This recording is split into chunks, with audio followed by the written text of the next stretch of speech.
असतो मा सद्गमय तमसो मा ज्योतिर्गमय मृत्योर्मा अमृतं गमय। ओम शांति शांति शांति।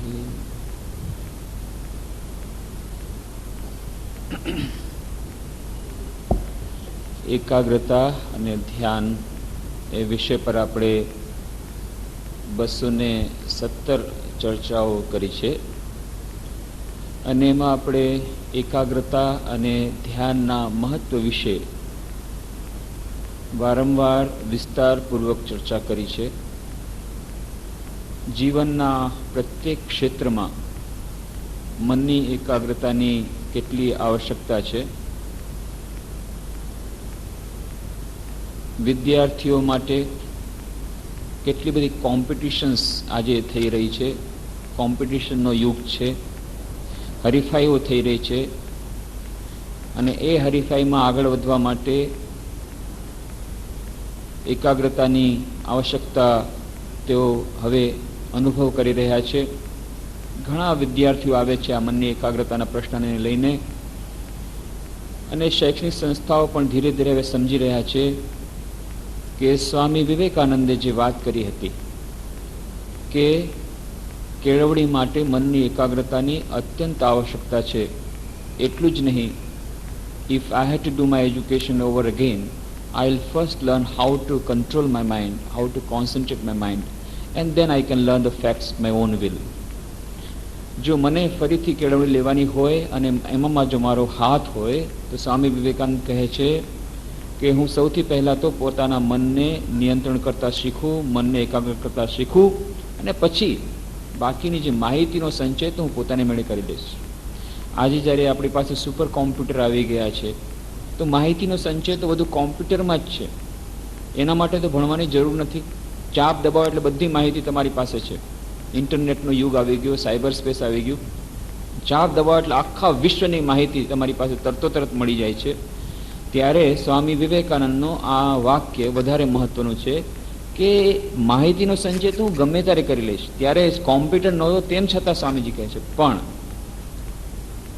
મનને પોતાના નિયંત્રણમાં રાખવું, મનને પોતાની ઈચ્છા પ્રમાણે એકાગ્ર કરવું અને ઈચ્છા પ્રમાણે એક વસ્તુમાંથી હટાવવું અને ઈચ્છા પ્રમાણે બીજી જગ્યાએ લાવવું, આ લાંબા ગાળાની ટ્રેનિંગ છે, કઠિન છે પણ મહત્વની છે। અને એટલા માટે શૈક્ષણિક સંસ્થાઓમાં પણ હવે એકાગ્રતાના મહત્વને લોકો સમજી રહ્યા છે। બિઝનેસમાં, ઇન્ડસ્ટ્રીઝમાં પણ એ લોકો સમજી રહ્યા છે। હવે જ્યારે એટલી બધી હરીફાઈ વધી છે, ગ્લોબલાઇઝેશન આવી ગયું, વૈશ્વિકીકરણ આવી ગયું, ટફ કોમ્પિટિશન ચાલી રહી છે, કેટલી બધી અત્યારે તો બજારમાં બહુ મંદી ચાલી રહી છે, કેટલા બિઝનેસ સાફ થઈ ગયા। વાત કરીને ભાવનગરમાં તો એ લોકોએ કેટલા લોકોએ દિવાળું કાઢ્યું કે જે દિવાળું કાઢ્યું એના વિરોધમાં જે લોકોના પૈસા ડૂબી ગયા એ લોકોએ પહેલી વાર વિશ્વમાં, પહેલી વાર ઇતિહાસમાં પહેલી વાર રેલી કાઢી કે અમારા પૈસા પાછા આપો। એટલી બધી અત્યારે મની ક્રાઇસિસ આવી ગઈ, ધંધામાં મંદી આવી ગઈ, મલ્ટીનેશનલ કંપની આવી અને પોતાનો રોપ જમાવવાનું શરૂ કર્યું છે। ત્યારે નાના નાના ધંધાઓ, નાના બિઝનેસ, નાના વેપારીઓ એ ખતમ થઈ રહ્યા છે અને હવે એ લોકો સમજી રહ્યા છે કે હવે મોનોપોલીનો જમાનો નથી રહ્યો। જો પ્રોડક્ટિવિટી સારી નહીં હોય, ઉત્પાદકતા નહીં હોય, અત્યંત કુશળતાપૂર્વક ખૂબ કરકસરથી સારામાં સારી રીતે, સારામાં સારો માલ, સારામાં સારી ક્વોલિટીનો, ઓછામાં ઓછા ખર્ચે, કોમ્પિટિટિવ રેટે જો નહીં દેવામાં આવે તો સાફ થઈ જશું એવી જાતનો અહેસાસ હવે થઈ રહ્યો છે। અને એટલા માટે TQM, total quality management, zero defect, એની પાછળ લોકો ગાંડા થઈ રહ્યા છે ઇન્ડસ્ટ્રીઝમાં કે ના અમારે હવે ક્વોલિટી જોઈએ, ક્વોલિટી કોન્શિયસ નહીં બની તો નહીં થાય। સાથે સાથે કોસ્ટ કોન્શિયસ બની રહ્યા છે કે આજે તો આપણે અત્યાર સુધી તો બહુ મજા કરી, જે રેટ્સમાં આપણે આપતા હતા એ રેટમાં બજારમાં ગ્રાહકો લઈ લેતા હતા। એ જ એમ્બેસેડર ગાડી ગમે એટલા રેટમાં આપો, એક જ એમ્બેસેડર ગાડી તમારે ખરીદવા માટે અથવા ફિયાટ। અને હવે કેટલા બધા મોડલ્સ આવી રહ્યા છે। નો મોનોપોલી બધી ખતમ થઈ રહી છે। ત્યારે આ પ્રોડક્ટિવિટીનું મહત્વ સમજી રહ્યા છે। ત્યારે પ્રોડક્ટિવિટી વધારવા માટે પણ મનની એકાગ્રતા, ક્વોલિટી વધારવા માટે પણ મનની એકાગ્રતા. ઇન્ડિવિજ્યુઅલ પ્રોડક્ટિવિટી ઉપર આખી કંપનીની પ્રોડક્ટિવિટી ડિપેન્ડ કરે છે. તો એ લોકો સમજી રહ્યા છે એકાગ્રતાનું મહત્ત્વ. અને દરેક ક્ષેત્રમાં ગૃહિણીઓ પણ હવે કેટલાય લોકોને બજારમાં ભાવ વધી રહ્યા છે તો ધંધો કરવો પડે નાનો નાનો, અથવા તો નોકરી જવું પડે, બાળકોને સંભાળવા પડે, પાછું રસોડું સંભાળવું પડે, અને પાછું કામવાળીનો ત્રાસ, ઇટરનલ પ્રોબ્લેમ. એક તો આવે નહીં, કીધા વગર એબસેન્ટ રહીએ, આવે તો પછી પાછું કામ બરાબર મન પ્રમાણે ન કરે, અને જો એને જે કયો તો ઓહો એનો અહંકાર તરત જ બીજે દિવસે ગાયબ. કારણ કે એને તો બીજી નોકરી મળી જશે, તમને કામવાળી નહીં મળે, એટલે એનો રોપ પણ સહન કરવો પડે. એ રોપ સહન ન થાય, બાકી બધું સહન થાય, પણ એનો રોપ સહન ના થાય. અને એટલા માટે એને કેટલા લોકોને આ કામવાળીનો ત્રાસ. તો કામવાળીનો ત્રાસ ત્યારે શું થાય? ત્યારે ઓછામાં ઓછા સમયમાં વધારેમાં વધારે કામ કરવું પડે. એના માટે દક્ષતા, પ્રોડક્ટિવિટી. ત્યારે પણ મનની એકાગ્રતાની આવશ્યકતા પડે. ઓછામાં ઓછા સમયમાં વધારે વધારે કામ કરવું છે. બાળકોને સંભાળવાના છે, બાળકોને તૈયાર કરીને સ્કૂલમાં કેટલાય લોકોનું જીવન જોઉં છું, બહેનોનું. સવારના 5 વાગ્યાથી ચક્કી શરૂ થઈ જાય, જીવનની ચક્કી. એ 5 વાગ્યામાં ઉઠી નાના બાળકને 6 વાગ્યાના બસમાં મોકલવા માટે થઈને એને તૈયાર કરીને મોકલો, એનો નાસ્તો તૈયાર કરો, ત્યાં હજી મોકલો નહીં, ત્યાં તો પતિ દેવતાને ઉઠાડો, એમને ચા આપો, ત્યાં પછી કામવાળી આવે, એને આ કાઢી દો, તે કાઢી દો. એ ચાલતું જ હોય, ચાલતું જ હોય. એની વચ્ચે પાછું 10 વાગે તૈયાર થઈને જો નોકરીમાં જવું હોય તો ઓછામાં ઓછા સમયમાં વધારે વધારે કામ કરવું પડે. તો એના માટે પણ એકાગ્રતાની આવશ્યકતા. તો જીવનના પ્રત્યેક ક્ષેત્રમાં હવે મનની એકાગ્રતાની આવશ્યકતા. અને ધ્યાન માટે આપણે કહ્યું તો ધ્યાનના કેટલા બધા દૈનિક જીવનમાં બધાના મનમાં અશાંતિ વધી રહી છે, તણાવ વધી રહ્યા છે. સ્ટ્રેસ મેનેજમેન્ટ બહુ ઇમ્પોર્ટન્ટ સબ્જેક્ટ બની રહ્યો છે. મેનેજમેન્ટના ક્ષેત્રમાં સ્ટ્રેસ મેનેજમેન્ટના કાર્યક્રમો લોકો ગોઠવી રહ્યા છે. દૈનિક જીવનમાં આપણા માનવ સંબંધોને સુધારવા માટે, આપણા મનની સમતુલા જાળવી રાખવા માટે, આપણા મનની શાંતિ જાળવી રાખવા માટે દૈનિક જીવનમાં એના માટે પણ ધ્યાનની આવશ્યકતા છે. અને એને સાથે સાથે આપણી જે નિશ્ચયાત્મક બુદ્ધિ, ડિસિઝન પાવર, એ પણ એનાથી સ્ટ્રોંગ બને છે. કેટલાય લોકોનો આ સમસ્યા છે કે અમે ડિસાઈડ ન કરી શકીએ શું સારું શું ખરાબ. કેટલા બધા વિકલ્પો આવતા રહીએ, આ કરવું તે કરવું, અને એ ડિસાઈડ કરવામાં જ પ્રોબ્લેમ પોતાની મેળે સોલ્વ થઈ જાય. એટલી બધી વાર લાગી જાય. આ ડિસિઝન મેકિંગ ફેકલ્ટી નથી આવતી, વિલ પાવરનું વીકનેસ થઈ જાય છે. આ બધું મનની બધું છે મનની નિર્બળતા અથવા દુર્બળતા. અને મનની નિર્બળતા દુર્બળતા કેમ આવી? કારણ કે ખોરાક આપવામાં ના આવ્યો. સાયકિક ન્યુટ્રિશન, જેમ શરીર માટે ખોરાક આપે છે, મન માટે આપણે ખોરાક નથી આપતા, નકોડા ઉપવાસ કરી જાય છે. આ ખોરાક છે દૈનિક જીવનમાં ધ્યાન, સદગ્રંથનું અધ્યયન. આ જો દૈનિક જીવનમાં કરવામાં આવે તો મન સબળ બનશે. તો મનને સબળ બનાવવા માટે, આપણા માનવ સંબંધો સુધારવા માટે, દૈનિક જીવનમાં શાંતિ માટે, આ બધા માટે ધ્યાનની આવશ્યકતા છે. સમતુલા જાળવવા માટે વાત કરી હતી 7 habits of highly effective people, Stephen Covey. બહુ સુપ્રસિદ્ધ પુસ્તક છે. એમનો એક બહુ સુંદર લેખ આવ્યો છે રીડર્સ ડાયજેસ્ટના લેટેસ્ટ ઇસ્યુમાં, પરિવારમાં કેવી રીતે શાંતિ લાવવી. એમણે આ પુસ્તક લખ્યું છે the 7 habits of highly effective people. મને પહેલી જ હેબિટ આપી એ છે બી પ્રોએક્ટિવ. બી પ્રોએક્ટિવનો અર્થ છે કે રિએક્શન ના આવવું જોઈએ. કોઈ કે તમને કીધું અને તરત જ આપણામાં રિએક્શન આવીએ છે, તરત જ આપણામાં પ્રતિકાર કરવાની ઈચ્છા જાગે છે. કોઈ કે આપણને 2 શબ્દ કીધા, તરત જ આપણને 4 શબ્દ સંભળાવવાની ઈચ્છા થઈ જાય છે. કોઈ કે આપણને જરાક પણ કંઈ ક્રિટિસિઝમ કરી કે નિંદા કરી, તરત જ આપણને ઈચ્છા થાય છે કે એને રિટોર્ટ કરીએ, પે બેક તરત જ કરીએ. અને આપણે રહી નથી શકતા. ઇન્સ્ટિંક્ટિવલી આપણો હાથ ઉપર થઈ જાય છે. પછી એ બાળક ઉપર હોય, પોતાના બાળક ઉપર હોય, કે પતિ દેવતા ઉપર હોય, કે પત્ની ઉપર હોય, કે કંપનીના દુકાનમાં, કે ધંધામાં, કે ઓફિસમાં, પોતાના કલીગ ઉપર, ગમે તે ઉપર. કેમ? કારણ કે પ્રોએક્ટિવ.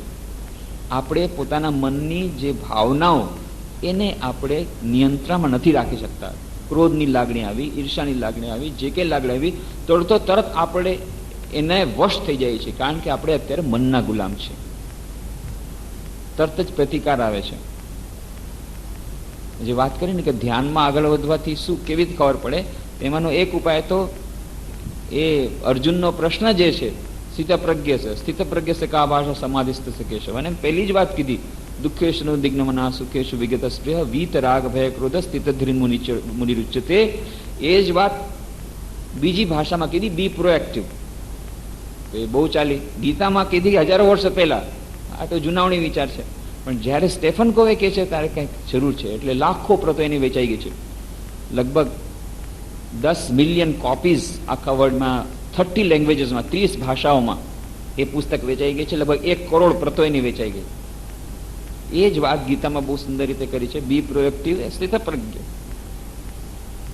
રામનામ આપણે કરીએ છીએ. આવતીકાલે રામનવમી છે. દર એકાદ 11ના દિવસે રામનામ કરીએ છીએ. બહુ સુંદર શ્લોક આવે છે રામચંદ્રજી વિશે.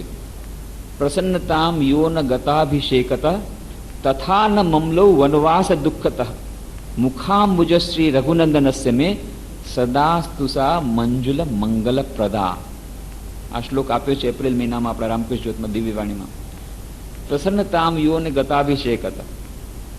વાત સાંભળી, આવતીકાલે રાજ્યાભિષેક થવાનો છે અને બધા નાચે છે. અરે રાજા રામચંદ્રજી, રાજા રામચંદ્ર કી જય, રાજકુમાર રામ કાલે રાજા થઈ જશે, કાલે રાજ્યાભિષેક થવાનો છે. મીઠાઈ વાટે છે ને આ કરે છે, મીઠાઈનું વિતરણ થાય છે ને બધા ઉછળકૂદ કરે છે, નાચે છે. રામચંદ્રજી ને એના ચહેરા ઉપર કોઈ જાતનો પ્રતિભાવ નથી.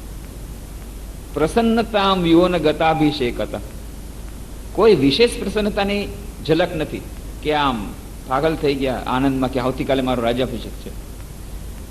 પ્રસન્નતામ યોન ગતાભિષેકત તથા ન મમલો વનવાસ દુઃખત. અને બીજે દિવસે સવારના જઈને ખબર પડી કે બધું ખતમ, ટાઈ ફીસ. અને રાજ્યાભિષેક તો જવાની વાત દૂર થઈ, રાજ્યાભિષેક તો થવાની વાત દૂર રહી, 14 વર્ષ માટે વનવાસ જવું પડશે. મુખની એક રેખા બદલાતી નથી, એનો એ જ ચહેરો. તથા ન મમલો વનવાસ દુઃખત મુખાંબુજ શ્રી રઘુનંદનસ્ય મે સદા સ્તુષા મંજુલ મંગલ પ્રદા. એવા રામચંદ્રજીનું પ્રણામ કરું છું. એ રામચંદ્રજી કોઈ રિએક્શન નહીં. અત્યારના જમાનાના કોઈક રામ હોત તો, મિનિસ્ટર થવાની વાત છે, ખબર પડી કે આણે વચમાં નાખ્યું છે, તરત જ કાં પોતે મર્ડર કરત કાં કોઈને ભાડે રાખીને મર્ડર કરાવત કે આ જ છે, આ મંત્રા ને આ કઈ કઈ, પેલા એને સાફ કરો. અને આ બાપ, એ બાપ નથી જેણે ગઈકાલે મને વાત કરી કે હું રાજ્યાભિષેક કરીશ ભરી સભામાં, અને આજે પોતાની પત્ની પાછળ એટલા પાગલ કે પોતાની પત્નીનું કઈ માનીને આજે મારી સૌતેલી માં, સાવકી માનું કહ્યું સાંભળીને મને કહે છે કે રાજ્યાભિષેક નહીં થવા તો ઉડાડો એને પણ ખતમ કરે. એટલું બધું રિએક્શન આવત, કેટલો ક્રોધ આવત. શું વાત કરો છો? આ કઈ નાના બચ્ચાના ખેલ છે? ગઈકાલે તમે બધાની વચ્ચે કહી દીધું કે રાજ્યાભિષેક થવાનો છે અને આજે કહો છો કે રાજ્યાભિષેક નહીં થયા. એ તો માન લ્યો, ચાલો નાના ભાઈને આપી દીધું, પછી ગમે ત્યારે પાછા 2 વર્ષ પછી બેસશું. માન લ્યો 5 વર્ષની ટર્મ એને આપી દીધી, એ માની લે. 14 વર્ષનો વનવાસ શું કરો? મેં શું ભૂલ કરી છે? મેં શું ગુનો કર્યો? ગુનો કર્યો તમે, સજા ભોગવું હું? તરત રિટોર્ટ કરત, આપણી જેમ ક્રોધમાં આવી જાત, રિએક્શન થઈ જાત, જોરદાર રિએક્શન થાય. એક રેખા પણ નથી બદલાણી. એટલું જ નહીં, કઈ કે છે માતા તમે મને બહુ વાલા હતા, આજે હજે વધુ વાલા થઈ ગયા. આજે વધુ વાલા થઈ ગયા. કેમ કે તમે બાકી આખા અયોધ્યામાં કોઈ કરતા કોઈ મારા મનની વાત ન સમજી શક્યા, પણ તમે અંતર્યામી છો. તમે અંતર્યામી છો, તમે મારા મનની વાત સમજી ગયા. કોઈ ન સમજી શક્યું, પિતાજી ન સમજી શક્યા, મારી પોતાની સગી માં કૌશલ્યામાં તે પણ ન સમજી શક્યા. પણ તમે સમજી લીધું કે ના, રામને ઋષિ મુનિઓનો સત્સંગની આવશ્યકતા છે. એ તમે સમજી અને મારા માટે આવી સુંદર વ્યવસ્થા કરી, 14 વર્ષ સુધી સત્સંગની વ્યવસ્થા કરી. કેવી રીતે તમને પ્રણામ કરું? કેવી રીતે મારી પોતાનું ઋણ શોધન કરું? કેવી રીતે તમને હું આભાર માનું? આ છે રિએક્શન. આ રિએક્શન. બી પ્રોએક્ટિવ જે વાત કરે છે આ જ. એ મનની સ્થિતિ કેવી રીતે આવે? એના માટે દીર્ઘકાળ સતુ દીર્ઘકાલ નૈરંતર સત્કારા સેવિતો દૃઢ ભૂમિ. દીર્ઘકાળ સુધી નિરંતર સાધના કરવી પડશે, ત્યારે એવી સ્થિતિ આવશે. બી પ્રોએક્ટિવ. એટલું સરળ નથી, ફક્ત કહેવાથી થઈ ગયું. દીર્ઘકાલ નિરંતર, દીર્ઘકાળ સતુ દીર્ઘકાલ નિરંતર સત્કારા સેવિતો દૃઢ ભૂમિ, નિરંતર એ કરવું પડશે. અને પછી ધ્યાન દ્વારા આપણને ખબર પડશે કે આપણે ક્યાં છીએ, આપણી જીવનરૂપી ગાડી કઈ તરફ જઈ રહી છે. ઉલટી દિશામાં તો નથી જઈ રહી ને ગાડી, સ્પીડ તો ફૂલ સ્પીડમાં જઈ રહી છે, પણ કઈ દિશામાં જઈ રહી છે, ક્યાં જવાનું છે અને ક્યાં જઈ રહ્યા છીએ. આ ધ્યાનના ક્ષણોમાં મા શારદા દેવી કહે છે, ઇન્ટ્રોસ્પેક્શન થાય ત્યારે ખબર પડે કે આપણે કઈ તરફ જઈ રહ્યા છીએ, આપણે સાચા માર્ગે છીએ કે નહીં. બહુ સુંદર લેખ આવ્યો છે એપ્રિલ મહિનાના અંકમાં રામકૃષ્ણ જ્યોતમાં, સ્વામી સત્યરૂપાનંદજીનો જીવન એક યાત્રા. સુંદર વર્ણન કર્યું છે કે આ જીવન, આખું જીવન જ એક યાત્રા જ છે. અને મનુષ્ય જીવન જે છે એક જંકશન ઉપર આપણે ઊભા છીએ. આ એક જ જંકશન એવું છે કે જેમાં બધી જગ્યાના સ્ટેશન માટેની ગાડીઓ એક સાથે મળી જશે. વૈકુંઠ લોકમાં જાવ તો વૈકુંઠ લોકમાં, નરકમાં જાવ તો નરકમાં, જ્યાં જાવ સ્વર્ગ લોકમાં જવું હોય, રામકૃષ્ણ લોકમાં જવું હોય, વૈકુંઠમાં જાવ, ગમે ત્યાં બધા લોકોની ગાડીઓ આ એક જ જંકશનમાં. મનુષ્ય દેહમાં, મનુષ્ય દેહ છે કર્મયોની, બાકી બધી ભોગયોની. એમાં તમારે કંઈ કરવા જેવું નથી. એમાં સ્ટ્રેટ એક પછી એક પોતાની મેળે આગળ વધતા રહેવાનું. આ છે જંકશન. અહીંયાથી તમને સ્વાધીનતા છે, તમે જ્યાં જવા માંગો ત્યાં. ઉપર જવું તો ઉપર, નીચે જવું તો નીચે, અધોગતિ જવું તો અધોગતિ, ઉર્ધ્વગતિ તો ઉર્ધ્વગતિ, બધું આ જંકશન. તો એ જીવન એક યાત્રાનું બહુ સુંદર વર્ણન કર્યું છે કે આ જીવન આખી યાત્રા છે. અને આ યાત્રા કઈ તરફ આપણે ક્યારે શરૂ થઈ, કઈ તરફ જવાની છે, એના માટે શું શું આપણી સાથે યાત્રામાં થોડુંક લેવું જોઈએ, સાથે ભાથું લેવું જોઈએ. ભાતો ન લ્યો. અને કોઈ કોઈ જગ્યાએ તો એવું છે, ટ્રેનમાં તમે જાઓ તો કાંઈ ન મળે. ઓડિશા બાજુ જાઓ કે બિહાર તરફ જાઓ, કાંઈ ન મળે. ચા મળે એ તમે ન પી શકો એવી. સાથે ભાથું જોઈએ. ભાથું લીધા વગર જાઓ, પસ્તાવવું પડે. એ કઠિન યાત્રા છે. બહુ દૂર દૂરના સ્ટેશન આવે છે, કેટલાક સ્ટેશન તો ડેન્જરસ સ્ટેશન છે પાછા. આ બધી જીવનની એક યાત્રામાં સુંદર વર્ણન કર્યું છે. તો ધ્યાનના ક્ષણોમાં આપણને આ બધી ખબર પડે છે કે આપણી યાત્રા ક્યારે શરૂ થઈ, કઈ તરફ જવાની છે. તો એકાગ્રતા, ધ્યાનનું મહત્વ અને એને પ્રાપ્ત કરવાના ઉપાયો, એને પ્રાપ્ત કરવાનો ઉપાય કરવા જતાં જે વિભિન્ન બાધાઓ છે, એનું બાધાઓનું અતિક્રમણ આપણે કેવી રીતે કરી શકીએ, આ બધી ચર્ચા આપણે કરી. ધ્યાનના વિભિન્ન પ્રકારો, ધ્યાન સાથે બીજા જે પરિબળો સંકળાયેલા છે, ધ્યાન અને પ્રાર્થના, ધ્યાન અને મંત્રોનો જાપ, ધ્યાનની સાથે દૈનિક જીવનમાં શાંતિ, ધ્યાન અને દૈનિક જીવનનું વ્યવહારનું કાર્ય, આ કેવી રીતે એકબીજા સાથે સંકળાયેલા છે એની ચર્ચા કરી. અને આપણે એ પણ કહ્યું હતું ધ્યાન અને વ્યક્તિત્વ વિકાસ, ચારિત્ર ઘડતર, આની પણ આપણે વાત કરી હતી. કેટલા ભાઈ બહેનો આવે છે એકદમ નિરાશ, હતાશ થઈ ગયા છે, બસ હવે જીવનમાં કાંઈ નથી રહ્યું, રસ ઉડી ગયો છે, આત્મહત્યા કરવી છે, એકદમ ડિપ્રેસ્ડ. અરે ભાઈ, આવડા મોટા મોટા પબ્લિક પ્લેટફોર્મમાં લેક્ચર આપતા હતા, વ્યક્તિત્વ વિકાસની શિબિરને તમે લીડ કરતા હતા, કેટલા લોકોને બોલાવી કહેતા હતા, હે આમ કોન્ફિડન્સ રાખો ને આમ તેમ, અને આજે તમે જ આવું બોલો છો. હા, પણ શું કરું, અત્યારે હાલત એવી છે. એનો અર્થ શું છે? વ્યક્તિત્વ વિકાસની આટલી બધી શિબિરો થાય છે, પણ એ વ્યક્તિત્વ વિકાસની શિબિરમાં વ્યક્તિત્વ વિકાસ થતો નથી. જે કરાવે છે એનો નથી થયો, જે કરે એનો ક્યાંથી થશે? જે વ્યક્તિત્વ વિકાસ શિબિર લીડ કરે છે એની જ આવી અવસ્થા છે. હવે જે લોકો શિબિર અટેન્ડ કરે છે એનું શું થાય? પણ એનાથી એવું નથી કે ખરાબ છે, એમાં થોડી થોડી વસ્તુ જરૂર મળે છે, જરૂર મળે છે. એટિકેટ મળે છે, કેવી રીતે બીજા સાથે વ્યવહાર, કુશળતા વાત કરવી, પબ્લિક પ્લેટફોર્મ, પબ્લિક સ્પીચ કેવી રીતે આપી, કેવી રીતે એટ્રેક્ટિવ બનવું, એક્સટર્નલ ફોર્મ કેવી રીતે બનવું, પટપટ કેવી રીતે બોલવું, આ બધું થઈ ગયું. પણ અંદરનો વિકાસ, વિલ પાવર ડેવલપમેન્ટ, મનના નિયંત્રણની વાત, આ બધું કોણ સમજાવશે? એટલા જ માટે જ્યાં સુધી આધ્યાત્મિક વિકાસ નથી થયો, જ્યાં સુધી ઇન્ટિગ્રેટેડ ડેવલપમેન્ટ ઓફ પર્સનાલિટી નથી થયું, જ્યાં સુધી વ્યક્તિત્વ વિકાસ અંદરથી નથી થયો, આધ્યાત્મિક વિકાસ નથી થયો.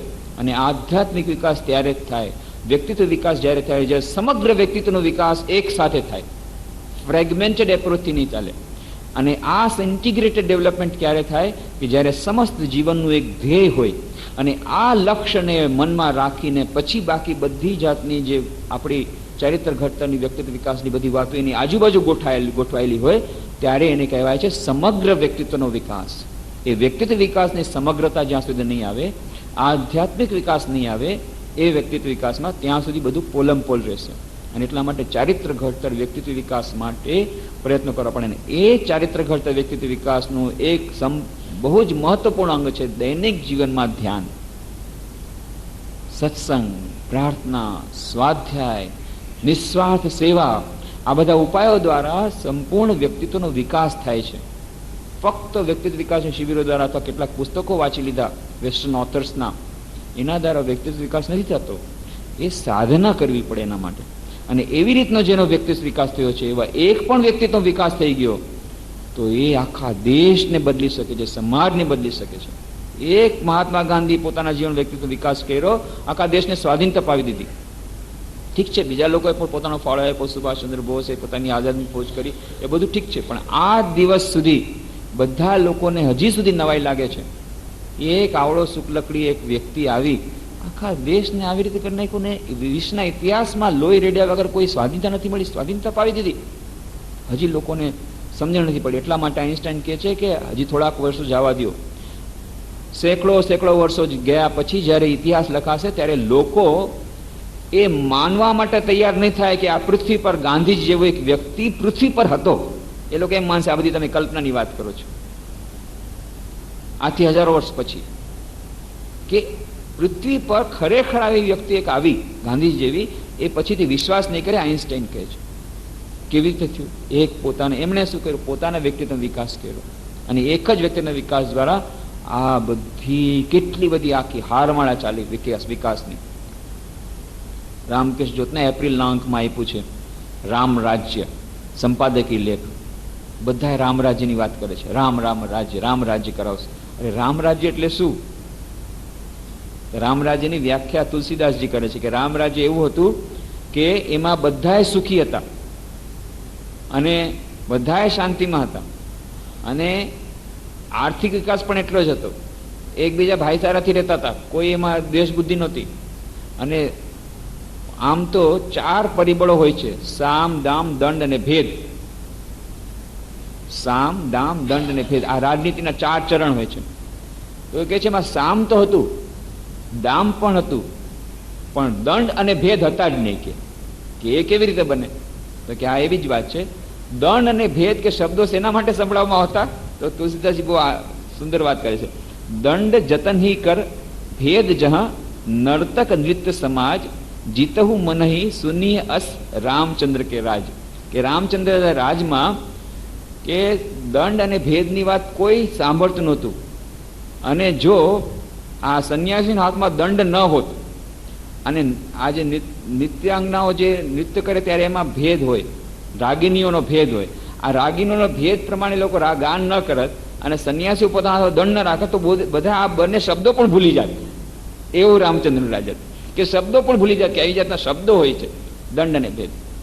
આ તો એક આદર્શની વાત કરીએ. આપણે જ્યારે રામરાજ્યની વાત કરીએ છીએ ત્યારે કે છે આવું સંપૂર્ણ રાજ્ય ક્યારે શક્ય નથી, પણ બની શકે એટલા આદર્શ પ્રમાણે આપણે જઈ શકીએ. માસ્ટર દાદાજી બહુ સુંદર વાર્તા સંભળાવતા કે જુઓ બેટા, કે સ્વામી વિવેકાનંદ પણ કર્મયોગમાં સમજાવે છે કે આદર્શ સમાજ એ બની શકે નહીં. સુખ અને દુઃખ આ બધા એક જ સિક્કાના 2 પાસા છે. તમે કે સુખ લેશો દુઃખ નહીં લેતો નહીં બની શકે. એવી જ રીતે સમાજમાં પણ સારું નડશે, પણ હા બની શકે એટલું વધારે સારાને આપણે પ્રયત્ન કરી શકીએ એટલું જ. બાકી કોઈ પણ દિવસે એવો પરફેક્ટ સમાજ નહીં આવે, કારણ કે આ પરફેક્શન નામની વસ્તુ સંસારમાં છે જ નહીં. માયાના જગતમાં ક્યારેય પરફેક્શન નહીં આવે. પણ એ તેમ છતાં પરફેક્શન માટે પ્રયત્ન કરવો જોઈએ. કેમ? કારણ કે એ કરતાં કરતાં આપણે પોતે પરફેક્ટ બની જાય છે. બસ એટલા માટે. કૂતરાની પૂંછડી વાંકી છે એ સીધી ક્યારેય નહીં થાય, તમે ગમે એટલી કરો. બાળ વિભાગમાં વાર્તા આપે છે, કર્મયોગમાં સ્વામી વાર્તા આપે છે. એ ભૂતને પ્રસન્ન કરે છે ને પછી ભૂત કહે છે કે ઠીક છે, હું તમારા વશમાં તો થઈશ, પણ કામ મને દેવું પડશે. જો કામ નહીં આપો તમને ખાઈ જઈશ. અરે કામ મારી પાસે ઘણું છે.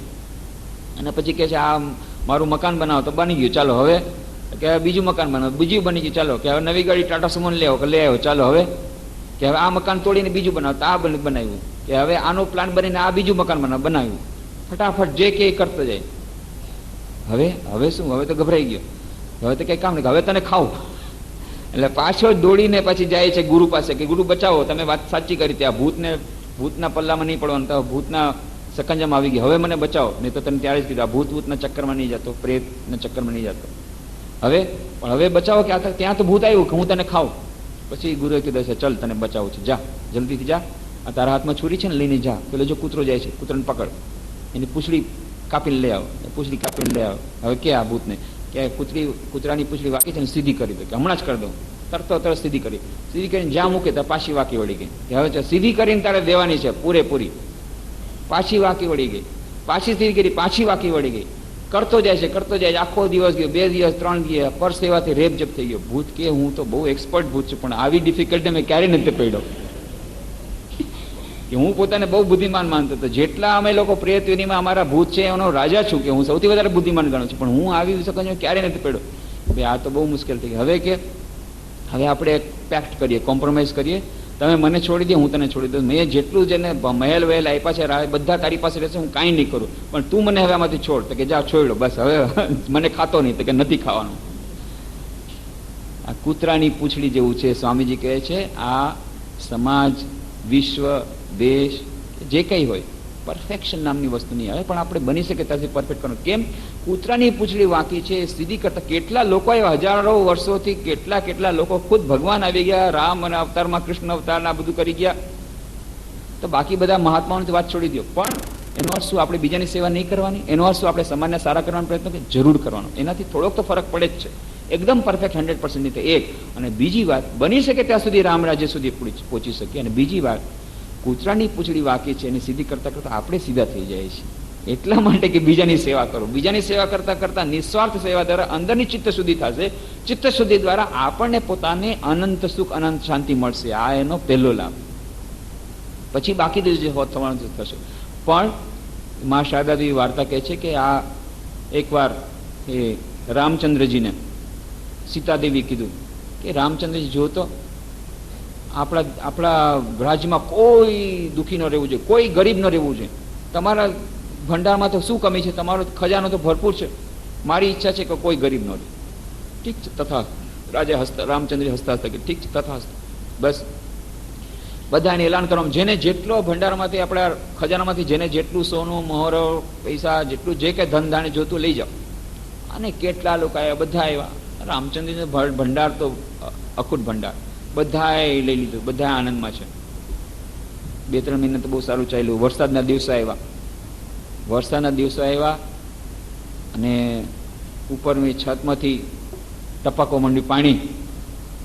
હવે કડિયાને બોલાવો, કડિયા મળતા નથી. બધાએ નગરજનો આવીને ફરિયાદ કરી કે આ તમે શું કર્યું? ત્યારે તો બહુ મજા આવી, પણ કડિયા નથી જડતા. કારણ કે બધા કડિયાનો હવે કોણ ધંધો કરે? પૈસા આટલા બધા થઈ ગયા, કડિયાનો ધંધો કોણ કરે ભાઈ? તો કડિયા નથી મળતા, ધોબી નથી મળતા, હજામ નથી મળતા. બધા પોતપોતાનો ધંધો છોડી દીધો. પૈસા મળી ગયા છે, હવે શું કરવું? બધા વાળ વધી ગયા છે, દાઢી કરવા વાળા કોઈ હજામ નથી, ધોબી નથી, કડિયા કામ નથી કરવાના, પૈસા પાણી વાળી. ત્યાં તો રાજમહેલમાં એક જગ્યાથી પાછું પાણી પડવા માંડી ગયું. સીતાદેવી કીધું આ શું? કે ભાઈ એને ઠીક કરાવો. કે ક્યાંથી ઠીક કરાવે? કડિયા તો છે જ નહીં, બધા તો સેટ બની ગયા છે તમારા.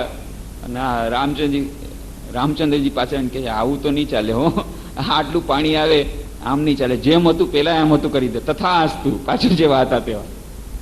એટલે બધા એક સાથે સુખી થાય ને બધા પરફેક્ટ એ ન થઈ શકે, કહેવાની વાર્તા. તો જે હોય તે રામ રાજ્યના એપ્રોક્સિમેશનમાં પણ આપણને જવું હોય તો આદર્શ, જ્યારે આપણે સમાજ ઘડવાની હોય, આદર્શ સમાજ ઘડવા જતા રામ રાજ્ય કેવી રીતે થયું એ જ્યારે આપણે રામાયણની વાર્તા વાંચીએ ત્યારે આપણને થોડી ખબર પડે. રામ રાજ્ય, આવતીકાલે રામનું રાજ્ય થશે, રાજ્યાભિષેક થશે, બધું તૈયાર છે. એક દિવસમાં બધું ખતમ. કેટલા આનંદની દિવસો, અને એકદમ સ્મશાન જેવું થઈ ગયું. શું થઈ ગયું? એકમાત્ર મંથરા, એના મનમાં એક વિચાર આવ્યો કે આ બરાબર નથી, અને પછી એને કૈકેયીને ડોઝ આપ્યો. અને વિચાર કરો, આજના જમાનામાં તો મંથરા જો હોત એને આ બ્રેન વોશિંગ કરવામાં જરાય ટાઈમ ન લાગત, કારણ કે બધાનું મન એવું જ હોય છે. પણ એ કૈકેયી કેવી હતી કે છે, કૈકેયીને જયારે કીધું તમે સાંભળ્યું, કૈકેયીનું મન કેવું હતું? ઉદાત્ત હતું. અને કૈકેયીના સૌથી પ્રિય હતા રાજા રામ. અને જ્યારે એને કીધું તમે સાંભળ્યું કે કાલ તો રાજા રામનો રાજ્યાભિષેક થવાનો છે, કૈકેયી તરત જ પોતાના ગળામાંથી ચેન કાઢીને આપી દીધી. આહા, તે આવા સરસ સમાચાર આપ્યા, વાહ મંથરા વાહ. બીજી કોઈ હોત મંત્રાથી જેવી બીજી કોઈ હોત તો તરત જ બેહોશ થઈ જતા. હવે મારું પ્લાનિંગ બધું ખતમ. પણ આ જોરદાર હતી, પરફેક્ટ હતી.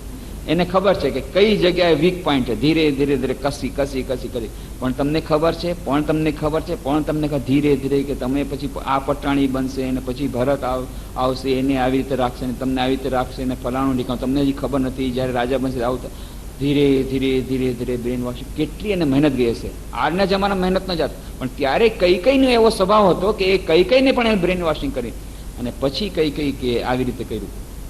ત્યારે જો વોટિંગ લેવામાં આવત, આખા અયોધ્યામાં ફક્ત 2 જ વોટ રામની વિરુદ્ધમાં પડત. 2 જ વોટ, કઈ અને મંત્ર. અને તેમ છતાં રાજ્યાભિષેક ન થયો. તેમ છતાં રાજ્યાભિષેક ન થયો. 14 વર્ષનો વનવાસ.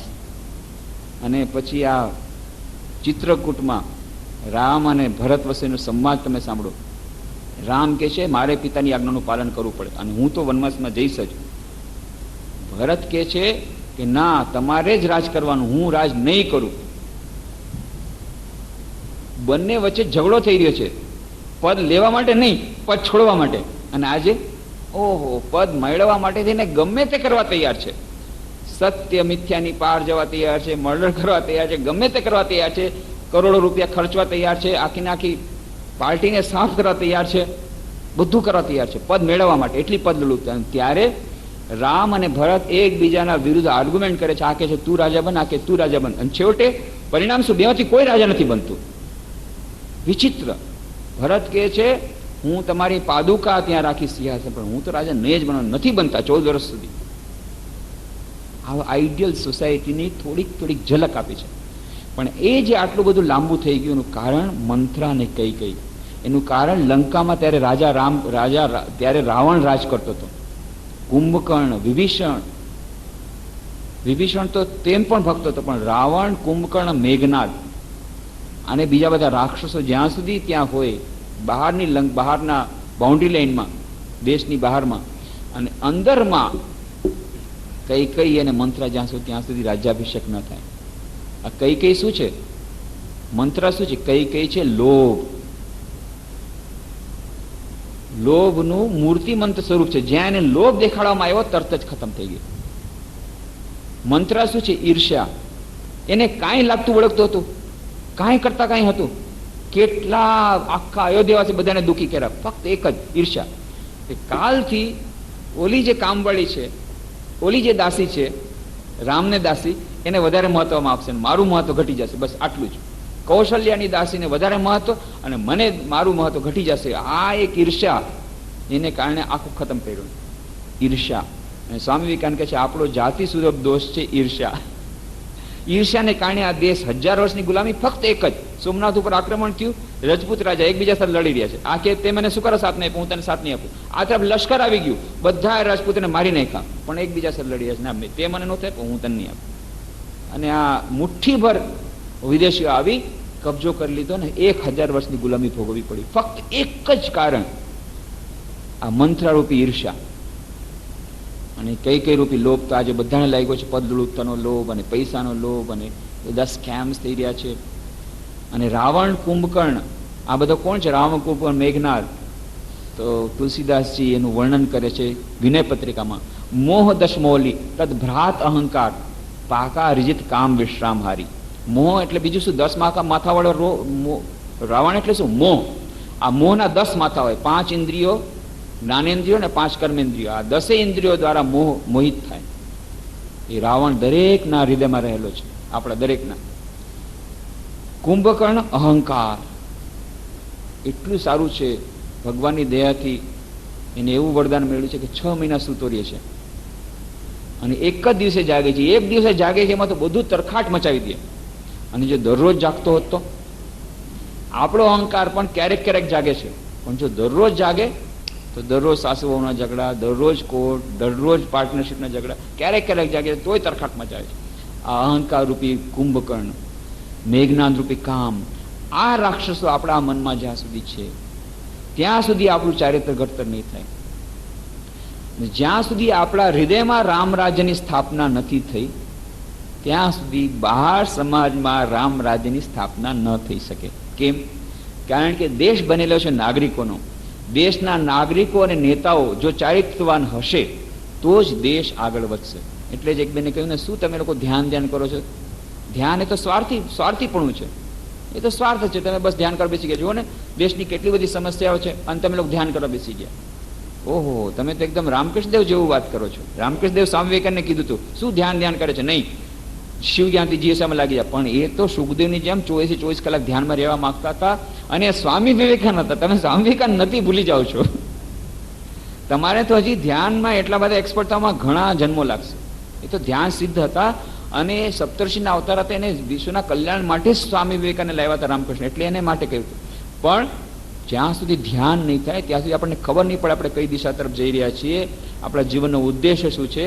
ચારિત્ર ઘડતર નહીં થાય જ્યાં સુધી આપણા જીવનમાં આપણું ચારિત્ર ઘડતર નહીં થાય, જ્યાં સુધી આપણા હૃદયમાં રામ રાજ્યની સ્થાપના નહીં થાય, આ રાક્ષસોનો વધ નહીં થાય, ધ્યાન, પ્રાર્થના, મંત્રોનો જાપ, સ્વાધ્યાય દ્વારા, ત્યાં સુધી બહારના સમાજમાં રામ રાજ્યની સ્થાપના અશક્ય છે.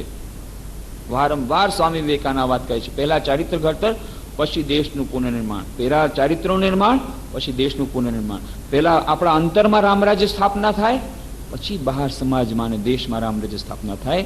અને આ અંતરમાં રામ રાજ્યની સ્થાપના કરવા માટે રામ ક્યારે આવશે? જ્યારે ચિત્ત શુદ્ધિ થશે. જ્યાં સુધી ચિત્ત શુદ્ધિ નથી થઈ, મન શુદ્ધ નથી થયું, ત્યાં સુધી રામ એ અંદર આપણા હૃદયમાં નિવાસ કરવા માટે નહીં આવે. ચિત્ત શુદ્ધિ કેવી રીતે થાય? ધ્યાન, પ્રાર્થના, મંત્રોનો જાપ, સ્વાધ્યાય, નિસ્વાર્થ સેવા, આ જ બધા ઉપાય આપણે કહ્યા છે. એવી રીતે ચિત્ત શુદ્ધિ સાથે રામ આવશે, રામ રાજ્ય કરશે અહીંયા. ત્યાર પછી અને બધા મોટા ભાગના નાગરિકો, મોટા ભાગના નેતાઓ, એના હૃદયમાં જ્યાં અંતરમાં જ્યારે રામ રાજ્ય સ્થપાશે, એ લાંબી પ્રક્રિયા છે. પણ આ લાંબી પ્રક્રિયા સિવાય બીજો કોઈ વિકલ્પ નથી. બાકી બધા ઉપાયો અંતે નિષ્ફળ જવાના છે.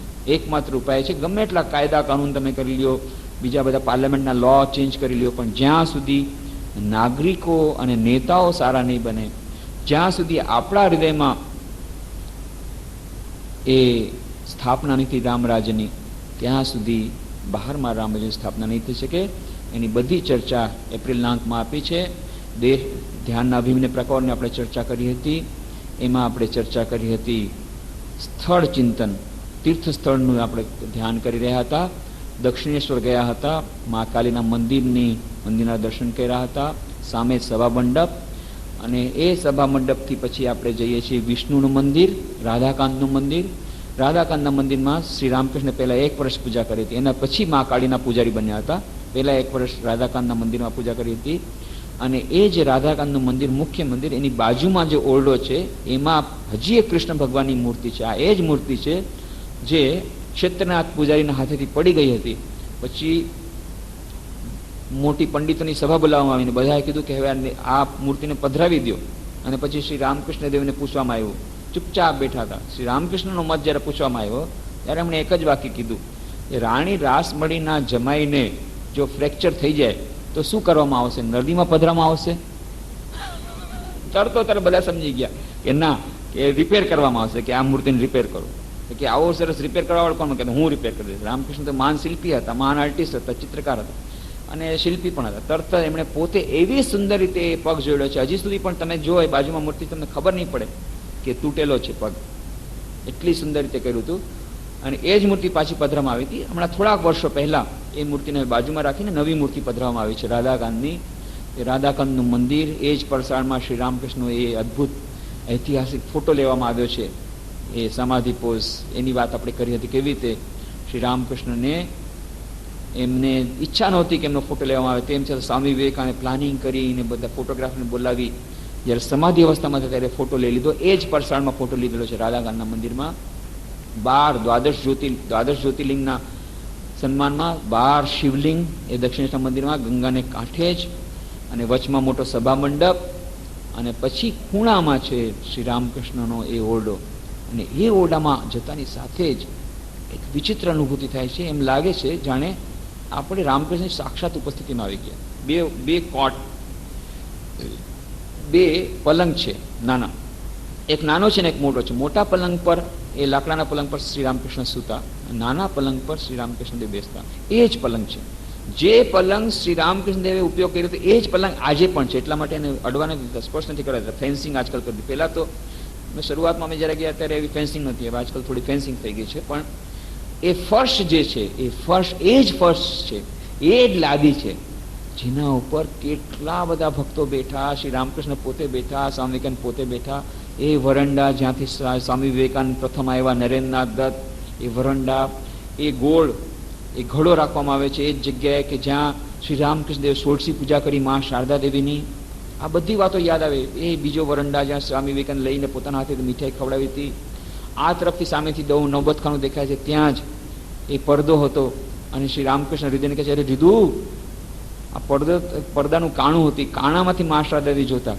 કારણ કે ત્યારના વખતમાં તો સ્ત્રીઓને તો પડદામાં રાખતા. તો નવબતખાનામાં એ રહેતા મા શારદા દેવી અને લક્ષ્મી દીદી, અને આ તરફ રામકૃષ્ણ દેવ આ તરફ વરંડામાં નાચગાન કરતા, ભજન કરતા.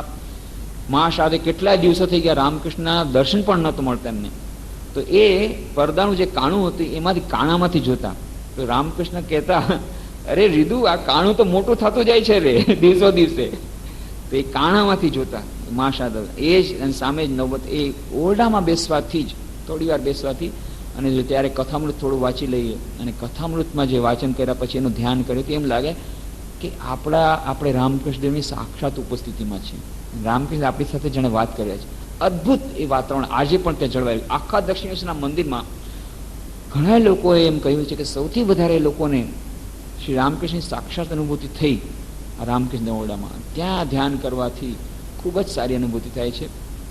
રામકૃષ્ણ ઓરડાની સામે જ છે નવબતખાનું, જ્યાં મા શારદા દેવી રહેતા હતા. વિશ્વાસ જ ના આવે, આવડી નાનકડી ઓરડી. આપણને એમ હશે નવબતખાનું એટલે નાનો ઓરડો હશે. નાનો ઓરડો નથી, આવડી ઓરડી છે. 4 ફીટ બાય 5 ફીટ માંડ હશે, અને એમાં એમનો કોઠાર રહેતો હતો, એમાં એમની બધું વસ્તુ રહેતી હતી, એમાં એ રસોઈ બનાવતો હતો, એમાં એ અને લક્ષ્મી દીદી બંને પાછા રહેતા હતા. કેવી રીતે રહેતા હશે અત્યારે વિચિત્ર. આપણે લાંબા થઈને પ્રણામ પણ નથી કરી શકતા. અત્યારે ત્યાં મા શારદાનો ફોટો છે, તમે સાષ્ટાંગ પ્રણામ કરવા જાઓ, સાષ્ટાંગ પ્રણામ ન કરી શકો. આવડી જગ્યામાં ક્યાંથી લાંબા તમે પડી શકો?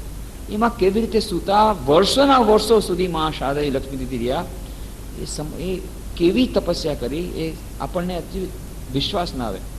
નવબતખાનું, પછી આગળ વધીને પંચવટી, એ પંચવટીને તળે શ્રી રામકૃષ્ણ કેવી મહાન સાધના કરી એ બધું યાદ આવે. અને ત્યાં પંચવટીનું રોપણ શ્રી રામકૃષ્ણ પોતે કર્યું હતું. પંચવટીમાં પીપળો છે, લીમડો છે, અને પછી વટવૃક્ષ છે. એ 5 જાતના વૃક્ષ એક સાથે વાવેલા. અને પછી વૃંદાવનથી ધૂળ લાવ્યા હતા, એ પણ એમાં નાખેલી છે. એ મહાન એ જમીન, એ તપસ્યા ભૂમિ.